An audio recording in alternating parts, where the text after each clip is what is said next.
आज की इस वीडियो में हम आपको बाबा केदारनाथ के कुछ ऐसे चमत्कार और रहस्यों के बारे में बताने जा रहे हैं जिनको जानने के बाद आप बाबा केदारनाथ के चमत्कार को नमस्कार करने के लिए मजबूर हो जाएंगे। तो चलिए बिना देरी किए हुए करते हैं वीडियो की शुरुआत और एक एक करके जानते हैं केदारनाथ धाम से जुड़े हुए रहस्यों के बारे में।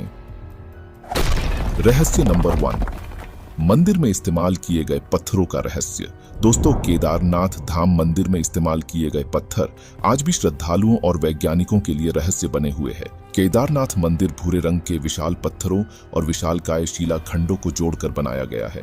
हैरानी की बात तो यह है कि इस मंदिर में इस्तेमाल किए गए पत्थर केदारनाथ धाम के आसपास की जगह पर दूर दूर तक कहीं पर भी मौजूद नहीं है। साथ ही केदारनाथ धाम तकरीबन 22,000 फीट की ऊंचाई पर मौजूद है। ऐसे में सवाल यह उठता है कि जिस समय इस मंदिर का निर्माण किया गया था उस समय इतनी एडवांस टेक्नोलॉजी भी नहीं थी जिसकी मदद से इतने भारी पत्थरों को इतनी ऊंचाई तक पहुंचाया जा सके। ऐसे में लोगों का मानना है कि केदारनाथ मंदिर का निर्माण करना किसी मानव की कल्पना से तो परे है।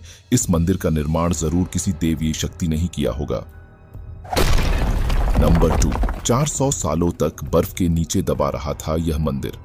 केदारनाथ मंदिर उत्तराखंड की हिमालय श्रृंखला में स्थित है और इसने अपने लंबे इतिहास में कई प्राकृतिक आपदाओं को देखा है। ऐसी ही एक घटना लगभग 4 शताब्दी पहले हिमयुग में हुई थी, जब केदारनाथ मंदिर लगभग 400 वर्षों तक बर्फ के नीचे दबा हुआ था। ऐसा कहा जाता है कि इस दौरान भारी बर्फबारी के कारण मंदिर दिखना बंद हो गया था, जिसकी वजह से श्रद्धालु मंदिर के दर्शन करने में असमर्थ थे। लेकिन मंदिर को 20वीं शताब्दी की शुरुआत में रिसर्च टीम की मदद से खोजा गया था, जिन्होंने बर्फ को साफ किया। जब मंदिर की पूरी बर्फ को हटाया गया तो एक समय के लिए रिसर्च टीम भी दंग रह गई थी, क्योंकि इतने सालों तक बर्फ में दबे रहने के बावजूद भी इस मंदिर को एक खरोंच तक नहीं आई थी। ये मंदिर अपनी पहले की स्थिति में ही बरकरार था। इतने वर्षों तक बर्फ के नीचे दबे रहने के बाद भी केदारनाथ मंदिर की खोज ने पूरे भारत के लोगों में उत्साह पैदा कर दिया। खासकर हिंदू भक्तों ने इसे एक चमत्कार माना। नंबर 3, भीम शिलाखंड का रहस्य। मंदाकिनी नदी के किनारे बसे केदारनाथ मंदिर का 2013 में आई प्रलय के बाद बचना किसी चमत्कार से कम नहीं है। इस विनाश में सब कुछ खत्म हो गया था। सन 2013 में प्रकृति ने अपना इतना भयानक रौद्र रूप दिखाया था, जिससे न सिर्फ उत्तराखंड बल्कि पूरे भारत को रुला कर रख दिया था। यह बात किसी से भी छुपी नहीं है कि 2013 में कितनी भयानक आपदा आई थी। बाबा केदारनाथ के दर्शनाभिलाषी न जाने कहां से दर्शन के लिए आए थे, लेकिन इस प्रलय ने 6,000 से भी ज्यादा जिंदगियों को तबाह कर दिया और घायलों की संख्या तो पूछिए ही मत। उस वक्त ऐसा लग रहा था मानो मंदाकिनी नदी सब कुछ अपने साथ बहा ले जाने के लिए आतुर हो। लेकिन फिर कुछ ऐसा हुआ जिसमें स्वयं महाकाल ने अपनी उपस्थिति का मनुष्यों को एहसास कराया। जब मंदाकिनी अपने उफान पर थी तो ऐसा लग रहा था कि बाबा के मंदिर को भी अपने साथ बहाकर ले जाएगी। लेकिन उसी बहाव के साथ आया एक शिलाखंड मानो ढाल बनकर मंदिर के समक्ष खड़ा हो गया हो। यह विशालकाय शिलाखंड पानी के साथ रोल होते हुए आया और मंदिर से सिर्फ 10 मीटर दूर पहुंचने के बाद अचानक से रुक गया, जिसकी वजह से पानी का तेज बहाव मंदिर को छोड़कर मंदिर के दोनों तरफ से बहने लगा। इस शिलाखंड की वजह से मंदिर का बाल तक बांका ना हो सका। उस समय मंदिर में मौजूद सभी लोगों ने यह मान लिया था कि उनका बचना अब संभव नहीं है, लेकिन इस शिलाखंड की वजह से 500 से भी ज्यादा लोगों की जान बच गई थी। अब इसे चमत्कार कहें या संयोग, परंतु आस्था रखने वालों के लिए यह महाकाल की लीला ही तो है। पानी के साथ बहकर आई इस शिला का नाम भीमशिला रखा गया है। केदारनाथ आने वाले भक्त इस शिला की भी पूजा और अर्चना करते हैं। यह शिला मंदिर के परिक्रमा मार्ग के बिल्कुल पीछे है। जब वैज्ञानिक इस भीमशिला पर रिसर्च करने के लिए निकले तो उन्होंने आधुनिक यंत्रों द्वारा इस भीमशिला को हिलाने की बहुत कोशिश की, लेकिन वैज्ञानिक इस भीमशिला को टस से मस्तक नहीं कर पाए। इस शिला पर रिसर्च करने के बाद यह पता चला कि यह विशालकाय शिला लगभग 5,000 साल से भी अधिक पुरानी है। अब बहुत से लोग ये बोलेंगे कि जिस तरह से इस भीमशिला के चमत्कार की वजह से 500 लोगों की जान बच गई, उसी तरह से महादेव ने अन्य और लोगों की भी जान को क्यों नहीं बचाया। तो इसका जवाब यह है कि लोग बाबा के दर्शन करने कम और घूमने फिरने और अपने मनोरंजन के लिए ज्यादा आते हैं। उनके मन में भक्ति कम और इंस्टाग्राम पर रील बनाने की इच्छा ज्यादा होती है। ये बात किसी से छिपी नहीं है कि केदारनाथ एक धार्मिक स्थल है, ना कि टूरिस्ट प्लेस। आपने देखा होगा कि यहाँ पर कुछ लोग किस तरह से पैसे कमाने के लिए वीडियो बनाकर सोशल मीडिया पर डालते हैं। यहाँ पर वह लोग भी अपनी झूठी भक्ति दिखाने के लिए आते हैं जो दिन रात सोशल मीडिया पर मुर्गा और बकरे चबाते रहते हैं। नंबर 4, आने वाले समय में केदारनाथ के लुप्त होने का रहस्य। दोस्तों, करोड़ों लोगों की श्रद्धा से जुड़े हुए केदारनाथ धाम को लेकर एक बहुत ही बड़ी भविष्यवाणी की गई है, जिसके अनुसार आने वाले समय में केदारनाथ धाम हमेशा हमेशा के लिए इस पृथ्वी से गायब हो जाएगा।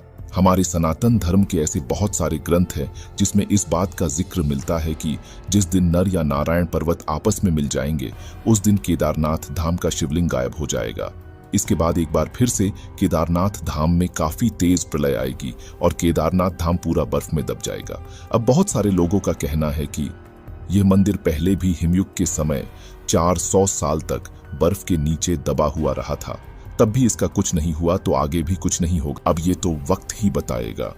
लेकिन लोगों की आस्था का ये प्रमुख केंद्र बहुत ही अनोखी तकनीक के साथ बनाया गया है, जो आज भी सुरक्षित है। नंबर 5, उदक कुंड का रहस्य। केदारनाथ मंदिर के दक्षिण में स्थित उदक कुंड का अत्यधिक आध्यात्मिक महत्व माना जाता है।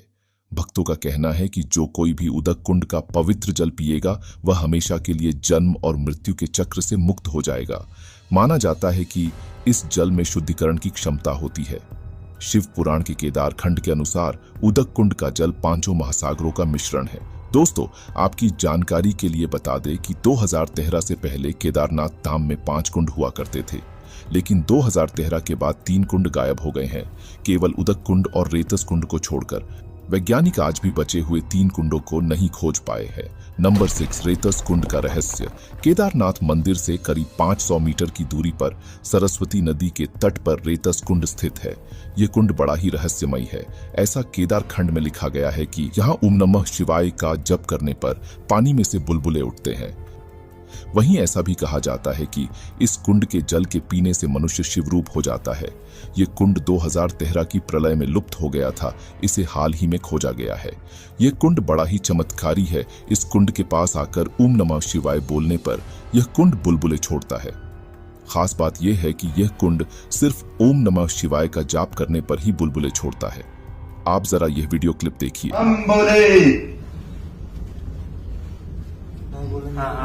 नहीं बोलने पे नहीं आएगा ना, कुछ बोलने। ओम नमः शिवाय, ओम नमः शिवाय, हर हर शंभो। और कहा जाता है यहाँ पर ओम नमः शिवाय बोलने से बुलबुले आते हैं, जो हमने साक्षात देखे भी है। और आप देख सकते हैं प्रत्यक्ष रूप से दिख रहा है कि बुलबुले किस तरह से, हमने जैसे ही भगवान शिव के जयकारे उद्घोष किया है, वैसे ही यहाँ पे बुलबुले निकल के आ रहे हैं। तो ये मंदिर में बम बम भोले नाम का नाम जब लेते हैं, तब उसमें से पानी में से बुलबुले निकलते बाहर। ये पुराना, ये क्या है, पूरा ये साँच है कि ये श्रद्धा है कि भगवान का नाम लो तो ये सब होता है। नंबर 7, केदारनाथ धाम का पांडवों से जुड़ा रहस्य। ऐसा बताया जाता है कि महाभारत युद्ध के बाद पांडवों ने केदारनाथ मंदिर का निर्माण किया था। ऐसा माना जाता है कि अपने ही भाइयों की हत्या करने के बाद पांडवों ने फैसला किया था कि वे अपने पापों का प्रायश्चित करेंगे। इसके लिए वे केदारनाथ धाम पहुंचे। भगवान शिव से क्षमा मांगने के लिए सभी पांडव उन्हें खोजने लगे, लेकिन भगवान शिव उन्हें माफ नहीं करना चाहते थे, इसलिए वह बैल के रूप में छिप गए। लेकिन जब भीम ने उन्हें पहचान लिया और उन्हें छूने का प्रयास किया, तो भगवान शिव 5 अलग अलग स्थानों केदारनाथ, रुद्रनाथ, तुंगनाथ, मध्य महेश्वर और कल्पेश्वर में बिखर गए और गायब हो गए, जिन्हें अब पंच केदार के नाम से जाना जाता है। बाद में पांडवों ने भगवान शिव को मना लिया था। कहा जाता है कि केदारनाथ मंदिर का निर्माण पांडवों ने ही करवाया था। नंबर 8, भैरवनाथ करते हैं केदारनाथ की रक्षा। दोस्तों, भैरवनाथ को केदारनाथ के रक्षक देवता के रूप में जाना जाता है। पौराणिक कथा के अनुसार भैरवनाथ एक राक्षस हुआ करते थे, जिसने भैंसे के रूप में भगवान शिव पर हमला किया था। लेकिन जब वह शिव शंभू का कुछ नहीं बिगाड़ पाए, तो उन्हें अपनी गलती का एहसास हुआ और उन्होंने भगवान शिव से क्षमा मांगी। बदले में भगवान शिव ने उन्हें क्षेत्र पालक की उपाधि दी, जिसका अर्थ है पवित्र भूमि का रक्षक। इसलिए भैरवनाथ को भक्तों द्वारा केदारनाथ मंदिर के संरक्षक के रूप में पूजा जाता है।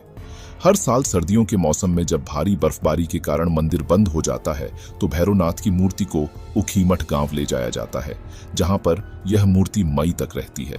जब केदारनाथ तीर्थयात्रियों के लिए फिर से खुल जाता है तो इस मूर्ति को फिर से पहले वाले स्थान पर स्थापित कर दिया जाता है। स्थानीय लोग बताते हैं कि सन 2017 में मंदिर समिति और प्रशासन के लोगों को कपाट बंद करने में काफी परेशानी हुई थी। कपाट की कुंडी लगाने में दिक्कत हो रही थी और फिर उसके बाद पुरोहितों ने भगवान केदार के क्षेत्रपाल भुक्कुंठ भैरव का आह्वान किया तो कुछ ही समय के बाद कुंडी सही बैठ गई और ताला लग गया। यहाँ शीतकाल में केदारनाथ मंदिर की सुरक्षा भुक्कुंठ भैरव के भरोसे ही रहती है। भैरवनाथ का महत्व केदारनाथ मंदिर में किए गए कई अनुष्ठानों के माध्यम से भी देखा जा सकता है, जैसे कि मंदिर परिसर के अंदर उनकी मूर्ति पर फूल और नारियल चढ़ाना। वहीं कुछ भक्तों का कहना है कि जब तक भैरवनाथ के दर्शन कोई व्यक्ति नहीं करता है तब तक उसकी केदारनाथ की यात्रा का फल उसे नहीं मिलता है। नंबर 9, 6 महीने के लिए बंद होता है केदारनाथ धाम। दोस्तों, केदारनाथ धाम हिंदुओं की सबसे बड़ी आस्था का केंद्र माना जाता है। इसके बावजूद भी केदारनाथ धाम को 6 महीने के लिए ही खोला जाता है और 6 महीने यह बंद रहता है। केदारनाथ मंदिर के कपाट बंद होने के बाद बाबा केदारनाथ की पंचमुखी डोली ऊखीमठ के ओंकारेश्वर मंदिर तक बड़े ही धूमधाम के साथ निकाली जाती है। इस दौरान भक्तगण बाबा केदारनाथ के अगले 6 महीनों तक ऊखीमठ के ओंकारेश्वर मंदिर में दर्शन कर सकते हैं। भाई दूज वाले दिन ही केदारनाथ धाम के कपाट बंद कर दिए जाते हैं। अब आप लोग सोच रहे होंगे कि आखिर भाई दूज के दिन ही क्यों कपाट बंद होते हैं, तो दोस्तों इसके पीछे 2 कारण बताए जाते हैं। सबसे पहला कारण बताया जाता है कि महाभारत युद्ध के बाद पांडव अपनी पत्नी द्रौपदी के साथ हिमालय पहुंचे, जहां उन्होंने भगवान शिव के मंदिर का निर्माण किया। इसके बाद उन्होंने यहीं पर अपने पितरों का तर्पण किया था। इसके बाद ही उन्हें स्वर्ग की प्राप्ति हुई। कहते हैं कि जिस दिन पांडवों ने अपने पूर्वजों का तर्पण किया था वो भाई दूज का ही दिन था, इसलिए तब से इसी दिन केदारनाथ के कपाट बंद होने लगे। वही इसके पीछे का दूसरा कारण ये बताया जाता है कि भाई दूज के दिन से ही शीतकाल का आरंभ होता है। इस दौरान हिमालय क्षेत्र में रहना बहुत मुश्किल होता है। ऐसे में भक्तों को किसी भी तरह की परेशानी ना हो, इसलिए जब तक शीतकाल रहता है तब तक मंदिर के कपाट बंद कर दिए जाते हैं। नंबर 10, जलते हुए दिए का रहस्य। जब केदारनाथ मंदिर के कपाट बंद किए जाते हैं उससे पहले पुजारी विग्रह और दंडी को नीचे ले जाते हैं। इसके बाद मंदिर परिसर की सफाई करके वहां एक दीपक जला देते हैं। हैरानी की बात यह है कि मंदिर 6 महीने बंद रहने के बावजूद इसके दोबारा खोलने पर भी दिया वैसे ही जलता हुआ दिखाई देता है। मंदिर में एक छोटा सा दिया पूरे 6 महीने तक लगातार कैसे जलता रहता है, इस बात को लेकर सभी हैरान है, लेकिन सब लोग इसे साक्षात महादेव का चमत्कार ही मानते हैं। नंबर 11, क्या हुआ जब एक साधु 6 महीने के लिए केदारनाथ मंदिर के अंदर बंद हो गया। एक बार एक साधु केदारनाथ मंदिर के 6 महीने तक दीपक के जलने के रहस्य को जानने के लिए छुपके से खाने के लिए कुछ फलों के साथ मंदिर के अंदर ही रह जाता है। इसके बाद मंदिर के द्वार बंद हो जाते हैं। साधु भगवान से बोलता है, क्षमा करें भगवान, मैं रहस्य जानना चाहता हूं। दिन बीतते हैं और फिर फल खत्म हो जाते हैं। साधु भूख से बहुत परेशान होने लगता। साधु अपने साथ लाए गए फलों से केवल 4 दिनों तक ही अच्छे से गुजारा कर पाता है, लेकिन इसके बाद फल खत्म हो जाते हैं। अब साधु के पास खाने के लिए कुछ भी नहीं बचा था और अब वह भूख के मारे तड़पने लगा था। निराश होकर साधु कहता है, हे प्रभु, क्या मैं अब यहीं पर मर जाऊंगा? थक हार कर फिर साधु की नींद लग जाती है, लेकिन जब साधु उठा तो उसे कुछ ऐसा दिखा जिसे देखकर उसके होश उड़ गए। उसने देखा कि उसके आसपास ताजे फल बिखरे पड़े हैं, दीपक भी जल रहा है और तेल से भरा हुआ है। इसके बाद साधु की ऐसी नींद लगती है कि वह 6 महीने बाद ही खुलती है। 6 महीने बीत जाते हैं और फिर मंदिर के द्वार खुलते हैं। तब लोग हैरान होकर बोलते हैं, ये साधु कौन है? साधु कमजोर आवाज में बोलता है, मैंने भगवान का चमत्कार देखा है। सीसीटीवी कैमरे की फुटेज देखने पर पता चलता है कि कोई अदृश्य शक्ति फल लाती थी और दीपक में तेल डालती थी। नंबर 12, रुद्र गुफा। रुद्र गुफा को अक्सर ध्यान कुटिया भी कहा जाता है। यह केदारनाथ मंदिर के पास स्थित है। इसका निर्माण गढ़वाल मंडल विकास निगम द्वारा किया गया था। केदारनाथ में मौजूद यह गुफा काफी आश्चर्यों से भरी हुई है। बाहरी दुनिया के भटकाव से बचने के लिए केदारनाथ गुफा में कोई इंटरनेट कनेक्शन नहीं है, लेकिन इसमें उचित बिजली के साथ एक बिस्तर और बाथरूम है। यह गुफा पहली बार 2019 में चर्चा के अंदर आई, जब मई 2019 में पीएम मोदी ने इस गुफा में ध्यान लगाया था।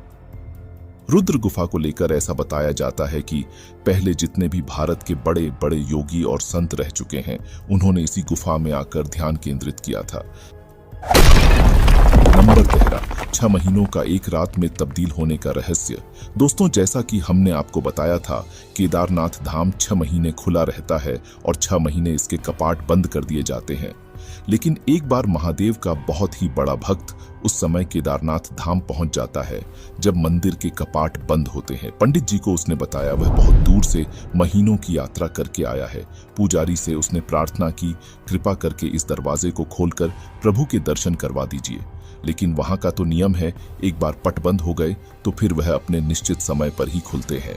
पुजारी ने साफ साफ भक्त को मना कर दिया कि वह कपाट नहीं खोलेगी। उससे कहा कि वह 6 महीने बाद ही दर्शन करने के लिए आए। ये कहकर पंडित जी तो वहां से चले जाते हैं, लेकिन वह भक्त वहीं पर बैठकर रोने लगता है और मन ही मन भोलेनाथ से प्रार्थना करता है कि एक बार उनके दर्शन हो जाए। ऐसे ही रोते रोते पूरा दिन बीत जाता है और जब रात होती है तो उसे काफी तेज भूख भी लग जाती है। साथ ही बर्फबारी होने की वजह से उसे बहुत ज्यादा ठंड भी लग रही थी। इतने में उस भक्त के पास एक साधु आता है और उसे खाने के साथ एक कंबल देकर चला जाता है। इसके बाद अचानक से उस भक्त की आंख लग जाती है और जब वह सुबह उठता है तो उसे मंदिर के कपाट खुले दिखाई देते हैं। उस व्यक्ति ने पंडित जी को प्रणाम किया और बोला, कल आपने तो कहा था कि मंदिर 6 महीने बाद खुलेगा और इस बीच यहाँ कोई नहीं आएगा, लेकिन आप तो सुबह ही आ गए। पुजारी ने उसे गौर से देखा, पहचानने की कोशिश की और पूछा, तुम वही हो जो मंदिर का द्वार बंद होने पर मुझे मिले थे? 6 महीने होते ही तुम वापस आ गए। उस आदमी ने आश्चर्य से कहा, नहीं, मैं कहीं गया ही नहीं था, मैं तो तभी से यहीं पर ही हूँ। कल ही तो आप मुझे मिले थे, रात में मैं यही सो गया था और कहीं नहीं गया। पुजारी, जब व्यक्ति के मुंह से इस तरह की बातें सुनते हैं तो वो भी काफी अचंभित हो जाते हैं और उन्हें पूरा खेल समझ में आ जाता है। दरअसल महादेव ने अपने भक्त के लिए 6 महीने को एक रात में तब्दील कर दिया था। नंबर 14, शिवलिंग का रहस्य। दोस्तों, केदारनाथ का शिवलिंग दुनिया में अभी तक जितने भी शिवलिंग हैं उन सभी से बहुत अलग है। केदारनाथ का शिवलिंग त्रिकोणीय आकार का है, जबकि लगभग सभी शिवलिंग अंडाकार या गोलाकार होते हैं। अन्य शिवलिंगों को मनुष्य द्वारा बनाया जाता है, जबकि केदारनाथ का शिवलिंग प्राकृतिक रूप से निर्मित है। मान्यता है कि केदारनाथ धाम में स्वयंभू शिवलिंग स्थापित है। स्वयंभू शिवलिंग का अर्थ है जो स्वयं प्रकट हुआ है। मान्यता है कि केदारनाथ में मौजूद ज्योतिर्लिंग आदि है और इसे पूर्ण बनाती है नेपाल में मौजूद पशुपतिनाथ मंदिर की शिवलिंग। तो दोस्तों, ये थे केदारनाथ मंदिर से जुड़े हुए कुछ अनोखे रहस्य जिनके बारे में आज आपको इस वीडियो में जानने को मिले। उम्मीद करते हैं आपको यह वीडियो पसंद आई होगी। हमारा आपसे अनुरोध है कि आप इस वीडियो को टीवी पर चलाकर अपने परिवार के सदस्यों को भी एक बार जरूर दिखाएं। कुछ भी कहो, लेकिन केदारनाथ धाम में स्वयं महादेव विराजमान है। इस बात को हर साल वहां जाने वाले लाखों श्रद्धालु मानते हैं। वैसे आपका इस विषय पर क्या मानना है, कमेंट बॉक्स के माध्यम से हमें जरूर बताएं। अगर आप इस चैनल पर नए हैं तो हमारे YouTube चैनल को सब्सक्राइब कर बेल आइकन को प्रेस करना बिल्कुल भी ना भूलें। हम जल्द ही मिलेंगे भारत के किसी अन्य रहस्यमयी मंदिर के रहस्य को लेकर। अंत तक हमारी वीडियो देखने के लिए धन्यवाद। जय बाबा केदारनाथ की।